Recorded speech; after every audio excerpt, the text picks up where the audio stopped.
We have with us Nathan Ross, and Nathan is the youth program supervisor for Foster Adopt Connect.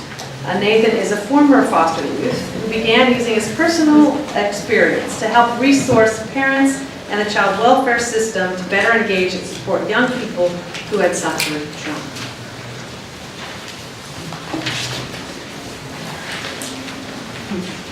Okay, so I don't have a whole lot of slides because it's just going to be stories, so that kind of saves you can just focus right here. And I will get you through this. I think that all of the things that we've heard previous, I write into my portion, which is what happens when we don't intervene. And so we've heard some of that, and my family ended up being living proof of that. So as she said, I'm Nathan Ross. I came into care as Ronald Bass. I have an older sister, and I had 3 triplet brothers, and prior to us coming into care, we had upwards of 10 hotline investigations in our home. So before I was 10 years old, we had about 10 different people come into our home to assess whether there were allegations, substantiatable allegations of abuse and neglect. And each time, they found that nothing was substantial in our home, that no services were needed, and our case was closed out. What they didn't understand was happening behind closed doors was that my mother was abusing us repeatedly, scarring us with belts or extension cords or whatever she could, to the point that we couldn't go to school or we had to be covered up until our wounds healed. And in addition to that, she was starving us for weeks at a time, to such an effect that we would be unable to eat and would reject food. Which meant to her that we were challenging her, and then our starvation would continue for multiple weeks. So we got very used to CPS coming into our home and asking us questions, and we were resigned to the fact, very much, like was mentioned, that nothing was going to change, that no one was going to save us. But there was also the fact that we psychologically loved our mother, because she did enough things in our lives from the time that I was born until I was 10 years old that made my brain say, this is a person that does provide some nurturing support to you, this is a person that does love you, this is a person who, if she's doing this, can't be her fault and very well may be yours. And so, not only did we have the fear factor, but we had the love factor as well. And so that psychological torment really continued and escalated over the next 10 years. And about the time that I was 7, my mother focused her energies to 2 of my triplet brothers. So we grew up in an urban core community with mostly black relatives and family, and that was our exposure. But my brothers were biracial. And so my mother had them while still married to my birth father. So there was that scandal, and then her family rejected the fact that she had white children. She saw anything that they did to survive as a challenge of her authority from the white half of them. And that began to really make her focus her attention on punishing them and making them behave. So about the time that I was 7, she began resorting to sticking them in our closet or our basement and locking them up during the day with handcuffs and gagging while we went to school and she went to work. Now again, we were very used to CPS coming in. We knew no one was going to do anything, and we still loved our mom. So we never said anything, except for one time. I wrote in a journal in school what was going on in my home after a lot of abuse, and we had been so starved that I was frustrated, and I wanted help for my mother. I wanted her to get help so that we could live a healthy life with her. I couldn't stand the idea of going into foster care, but I wanted things to be better. And I remember our teacher telling us that we had to write in this so that we could show that we were using our writing skills.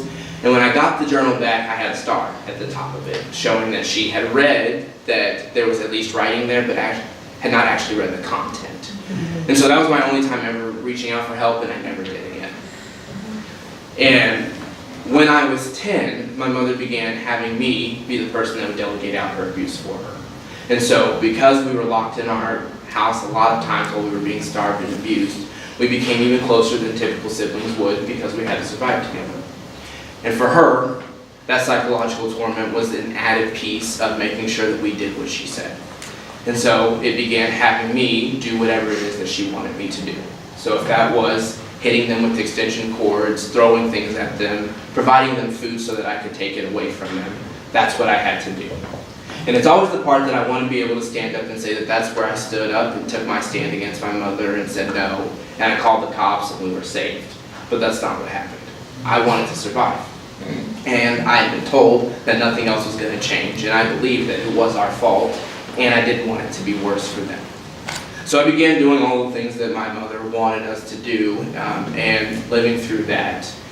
And we had what would be the last investigation in August of 1999. And at this time, my brothers had been in the closet. They had actually been in the basement at this time, handcuffed, gagged. We knew the CPS was coming out because they let us know.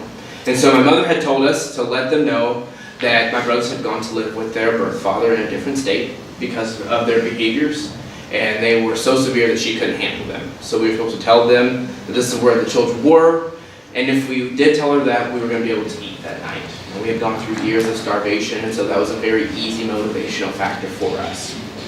And so this worker came out, did a tour of the house with my brothers down in the basement, locked up, and asked us all the standard questions that we had been used to over the last 10 years. And before this worker left, she said, well, there are 2 other kids that I'm told live in this house. Where are they? And we, of course, gave the spiel. This is where they are because of their behaviors. And the worker said, well, I'm going to have to see them and ask them questions before I can close out your case. And so for the first time, this was our glimpse of hope. Someone was going to lay eyes on my brothers who had been locked in there for so long and emaciated that I knew that if someone saw them, they were going to be able to help. What I found out when I was 22 and I got my case records after coming into foster care was that this worker actually went back to her supervisor, determined that no services were needed and we were fine as a family, and they actually closed out our case. 2 months after she was in our home, my mom scalded my brothers in hot bath water and they died in front of us in our house. So we went from being this family on the end of the block that no one knew about to being a family that everyone in the country began to know about, the Bass children, the Bass case, because they could not believe what my mother had done, and they could not believe how the system had been involved so long prior to my brothers dying. So my foster care experience was a great one. I actually had all the services necessary. I got on track educationally and all of those things, and my life turned out fine. I was adopted. I was adopted with my siblings. I got to graduate high school, I went to college, everything was great, but at what cost?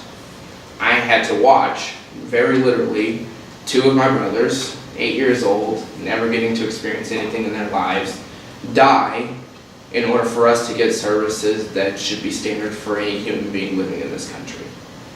And so for me, that's what makes this so important. That's what makes this important for all of us here is prevention work isn't just a theory of, oh, this would be nice in our world if this happened. This has real world life-changing effects on people. And I could be standing up here saying that I have 3 siblings who are 27 years old who got to be there when I got married and who will get to be there and see my kids instead of 1 27-year-old and my 31-year-old sister, and knowing that my 2 brothers will never see that. They never got high school, they never got a crush, they never got to overdraft a bank account and have to call their parents and say, hey, can you bail me out? They never got any of the things that we kick and groan and moan about because we as a system have something in place that says we're going to intervene if we see something. And 10 times we didn't see anything. And 10 times we said, actually, I'm sure this family is fine, they're just poor. The mom's just stressed. And we could have done better, and we should do better. So all of you in here who have the ability to talk to or be that change, I highly encourage it because I don't want to have to stand up here in 10 years and say, oh, this is still happening. This is something that is still plaguing us in our country where we have ample amount of resources and talents and people who are experts and can tell us this needs to change. And we're saying, yeah, in theory that's good, but yeah, the dollars, there are so many other things. This is it. We wouldn't be here if we didn't feel like this was it. This is where our energy needs to be. And so I would just hope that you all have heard all of this and are going to take that and do something. And I thank you all for being here and for listening to us.